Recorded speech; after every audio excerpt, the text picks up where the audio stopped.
అందరికీ నమస్కారం. నవరాత్రి పూజ నిర్వహించే వాళ్ళు ముఖ్యంగా పాటించవలసిన నియమాలు ఏమిటి? మొదటిసారి ఛానల్ ని చూసేవాళ్ళు మా ఛానల్ ని సబ్స్క్రైబ్ చేసి పక్కనే ఉన్న బెల్ ఐకాన్ ని ప్రెస్ చేయండి. దీనివల్ల మీకు రానున్న ఆధ్యాత్మిక వీడియోస్ అన్ని కూడా నోటిఫికేషన్ ద్వారా మీకు అందుతాయి.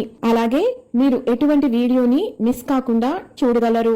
మా వీడియోస్ మీకు నచ్చినట్లయితే లైక్ చేయండి, షేర్ చేయండి. ఏ పరిస్థితుల్లో చిరిగిన వస్త్రాలను ధరించకండి. ఎరుపు, పసుపు రంగు వస్త్రాలను ధరించి పూజ చేసుకోండి.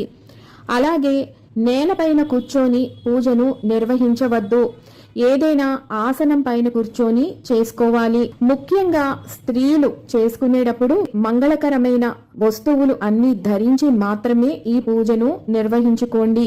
ఈ పూజను నిర్వహిస్తున్న 9 రోజులు కూడా ఎవ్వరితోటి గొడవలు పడకండి, అబద్ధాలు ఆడకండి, అనవసరమైన విషయాల జోలికి అస్సలు వెళ్ళవద్దు, క్షవరం చేసుకోవద్దు. అలాగే జుట్టును కత్తిరించటం, గోళ్ళని కత్తిరించుకోవటం ఇలాంటివి కూడా చెయ్యకండి. అమ్మవారికి సువాసన భరితంగా ఉండాలి కాబట్టి శుచి శుభ్రతను తప్పనిసరిగా పాటించండి. అలాగే అమ్మవారికి రాత్రిపూట పూజ చేస్తారు కాబట్టి మీరు మళ్ళీ శుచి అయి దంతధావనం కూడా చేసుకున్నాకే మీరు పూజను నిర్వహించండి. ఎటువంటి చెడు వాసనలు అమ్మవారికి ఇష్టం ఉండదు. నవరాత్రి పూజకి ఉపవాసం చెయ్యాలి అన్న నియమం లేదు.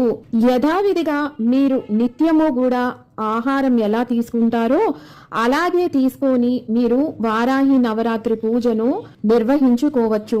కేవలం మీరు తీసుకోవాల్సిన జాగ్రత్త ఏమిటి అంటే సాత్విక ఆహారాన్ని మాత్రమే తీసుకోండి. అంటే మాంసాహారం తినకూడదు, ఉల్లిపాయి వెల్లుల్లిపాయి కూడా తినకుండా ఉంటేనే మంచిది. మద్యం ఇలాంటివి కూడా స్వీకరించవద్దు. అలాగే ఈ నవరాత్రులు మొత్తము కూడా బయట ఆహారానికి దూరంగా ఉంటేనే మంచిది. విన్నారు కదా, వారాహి నవరాత్రి పూజకు పాటించవలసిన ముఖ్య నియమాల గురించి. మరొక వీడియోతో మళ్ళీ మిమ్మల్ని అందరినీ కలుసుకుంటాను. సెలవు మరి. మా ఇంటిలో మాంసాహారం ప్రతిరోజు ఉండాల్సిందేనండి. మరి నాకు ఈ పూజ చేసుకోవాలి అని ఉన్నది. మరి నేనేం చెయ్యాలి? మీరు ఎవరైతే పూజ చేసుకుంటున్నారో వారు ఇంటి ధర్మాన్ని బట్టి భర్త, పిల్లలు, అత్తమామలు వారి ధర్మాన్ని మనం నిర్వర్తించాలి కాబట్టి వారి కోరుకున్నట్టుగా వారికి వండి పెట్టండి. కానీ పూజ చేసుకుంటున్న మీరు మాత్రం నిష్ఠతో తినకుండా ఉండండి. ఇక్కడ మీరు ముఖ్యంగా పాటించాల్సింది మాంసాహారం వండిన తరువాత పొయ్యని పొయ్యగట్టు ఆ సామాను మొత్తము కూడా పూర్తిగా కడిగి శుద్ధి చేసుకున్న తరువాతే అమ్మవారికి కావాల్సిన ప్రసాదాలను వండుకోవాలి. ఉదయం పూజ చేసుకుంటున్న వాళ్ళు ముందు రోజునే శుద్ధి చేసేసుకోండి. సాయంత్రం పూజ చేసుకునే వాళ్ళు సాయంత్రం ప్రసాదాలు వండుకునే ముందే ఈ శుద్ధి కార్యక్రమాన్ని పూర్తి చేసుకోండి.